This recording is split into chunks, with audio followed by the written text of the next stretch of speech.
I felt lingerie was the logical step because you have to pick something that everyone will buy into. And it was definitely at that time lingerie, and I made the right decision. There was a point when I first started the business and I wasn't taken seriously as a businesswoman. I mean, I had to stalk people.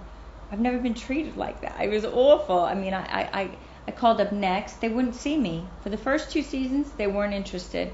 They didn't have the confidence in me, and they didn't think my brand would last. They said, oh, yeah, she's another whatever celebrity endorsing some kind of brand. She'll be gone in a year. And then ASOS wouldn't see me initially. There were quite a few of my big clients now that wouldn't see me. And Debenhams, I have to give it to Debenhams. They took a chance on me, and they did it. And we had some really good sell-through. I had one bad season, but then we had really good sell-through from then on. And then after a season, Next saw me. ASOS didn't see me for 2 seasons, so it was hard. It was really, really tough, and I had to prove myself. And again, I had to put my ego in my back pocket. But you know, again, it's all paid off. It's all paid off now. I'd have to say there's not one really, really tough obstacle. I mean, there's a multitude, but I'll give you a few.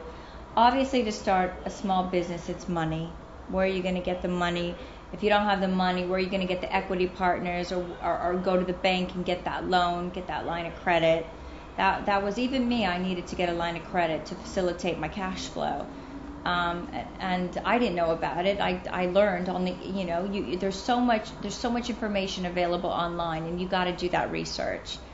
Also the marketing, if you don't create the awareness, you don't create the sales. So you got to think of ideas to create that awareness.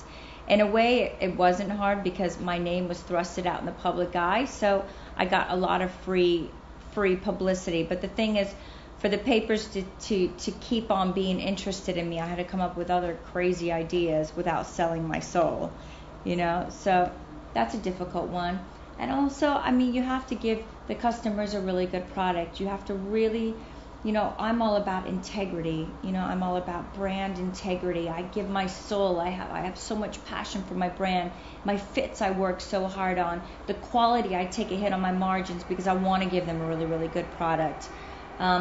It's all encompassing, and people think that they just want to make the fast buck. It doesn't work. Sorry. No way. No way. Don't be greedy and don't be stupid. Learn about your product. Have a passion. Have brand integrity, and that's longevity. Most businesses, yes, have to find outsource financing. I was very lucky because I made a lot of liquidity during my modeling days, and I invested my own money into the business.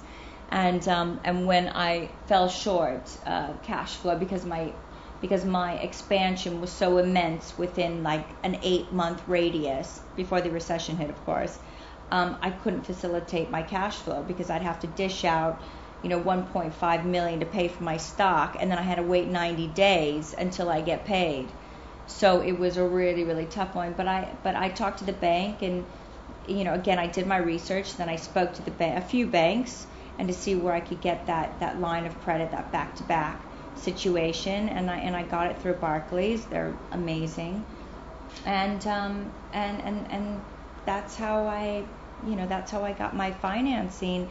Initially from myself, and then when I couldn't outsource it myself, I went to a bank. It's so funny when people say a businesswoman